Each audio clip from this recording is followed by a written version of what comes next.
If you enjoy a super sharp pixel art visual style or punishing Souls-like combat, then Eldest Souls clearly wants to be the game for you by trying its best to provide a marriage of those two concepts. Not exactly the most original concept in 2021, but while Eldest Souls may not be the first of the party, it is a game that combines its ideas well. Before we begin, please consider subscribing and enabling all notifications by clicking the bell icon. With that out of the way, let's get started.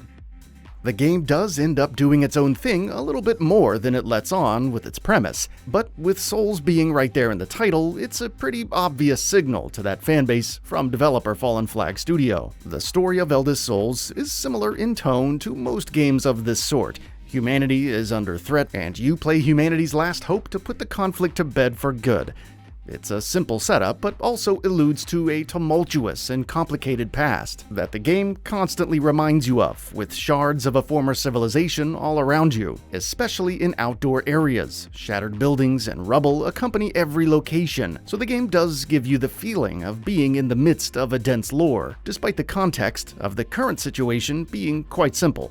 All that said, the similarities between Eldest Souls and an actual Dark Souls game almost entirely end after you account for the high difficulty and the dreary gothic setting. There are no standard enemies per se, and dying doesn't really make you lose anything other than perhaps your patience. And I think that works in the game's favor. Dying and trying again is a loop that is better served by the quickness you might more often find in something like Super Meat Boy, and the overall structure of the boss rush format has more in common with Cuphead than Souls games. So to simply lump Eldest Souls in with the countless other Souls-likes would be an oversimplification. The combat in Eldest Souls is a firm challenge. Bosses are varied and present multiple types of challenges that need to be identified and conquered in order to even have a chance at taking them down. Using your dodge effectively, managing your stamina, charge time, and knowing exactly when to land a few hits or use a special attack is key to memorizing and surviving each one of the boss's multiple attacks.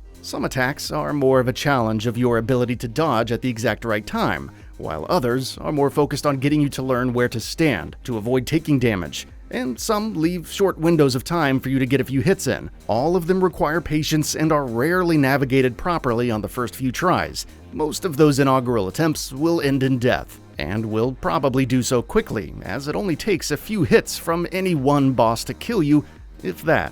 The bloodburst attacks often prove useful as they reward you with bits of health as you hack away at your opponent.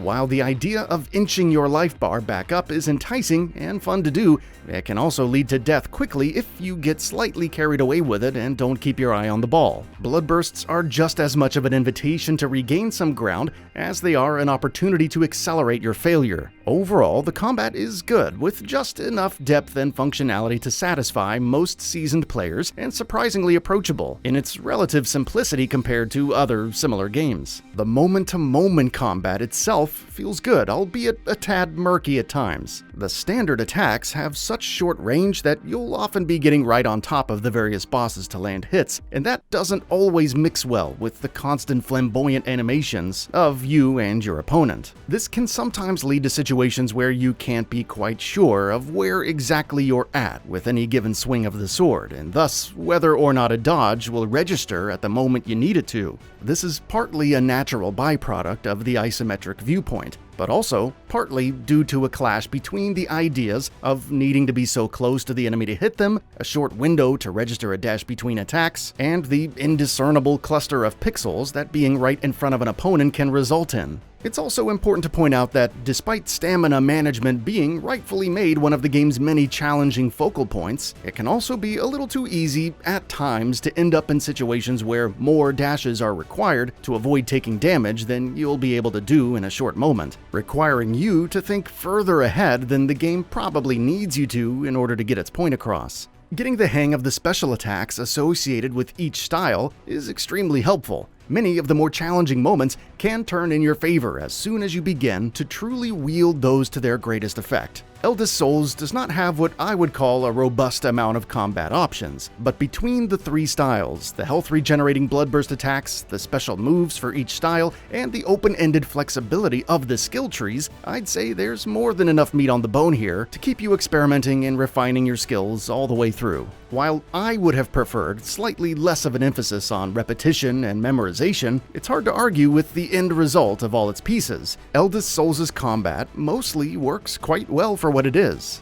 While the game is generally centered around the character's one massive sword, which is every bit as big as he is, you do have 3 different combat styles to choose from, and all have their own respective skill trees that can be completely recalibrated at any time, before or after a boss battle. If the elevated defense of the counter style isn't helping you with your current situation, feel free to switch to Berserk for higher damage or Wind Slide for more maneuverability for your next try. Either way, you can always dump all of your experience points into whatever you choose, so going all in on any one style will never pigeonhole you into any one area of expertise. This is something that I wish more action RPGs allowed, and makes perfect sense for a game full of enemies that challenge you in such different ways. Accompanying the levity in between bosses, you'll also come across a handful of explorable areas, some of which might contain items useful to the game's interesting but unobtrusive NPC characters scattered throughout. The light explorability in the game's hub world is a nice palate cleanser between fights, and also helps the tone of the game's lore ring a little truer as you learn just a little bit more about it each time. The art style, much like the general story of Eldest Souls, is nothing new and doesn't stand out much in concept. Super sharp pixel art will always be pleasing to the eye, and it's executed well here, but it doesn't ever really feel like it's utilized to its potential either. Most of the game's areas look fairly similar, and will rarely ever surprise you with their color palettes or visual depth,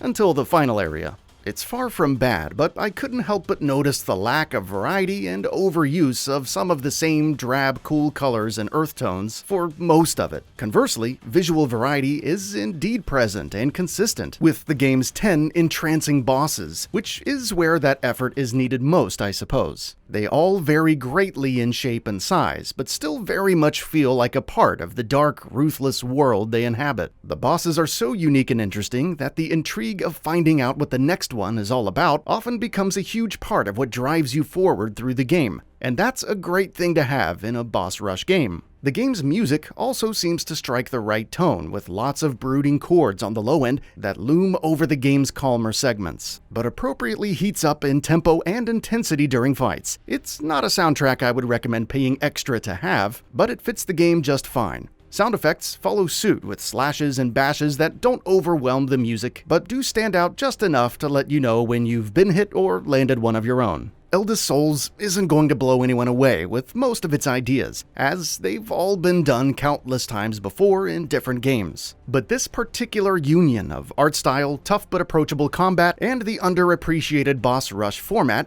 pulls its weight and makes this game more memorable than I expected it to be, especially considering that this is the developer's first major outing. It's got a few flaws and could have used more pop in the sound department and level design, but that's nothing that a true fan of any of its core elements couldn't easily overlook.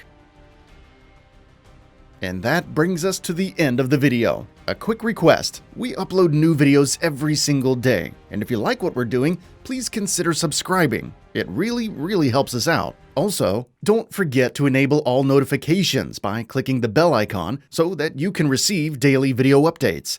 Thanks for watching.